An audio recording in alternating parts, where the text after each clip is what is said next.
Isa, maglagay ng tubig sa isang saucepan, o kahit anong malalim na kawali at sundin kung gaano karaming tub ang kailangan sa mismong balot ng iyong lulutuin. 2. Pagkatapos lagyan ng tubig ay ilagay sa lutuan at pakuluin ito, siguro mga 3 hanggang 4 na minuto sa mataas na init.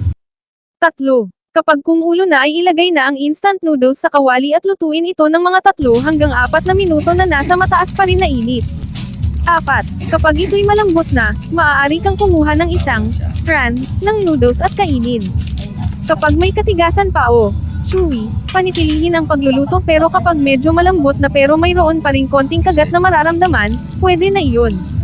5. Kapag naluto na ay ilagay ang mga ito sa isang salon upang matanggal ang mga tubig. Pagkatapos ay pwede mo siya ilagay muli sa kalan o sa iba, tulad ng pinggan o bowl. 6. Ilagay ang mga condiments at haluin ng maigi. 7. Kainin at magsaya.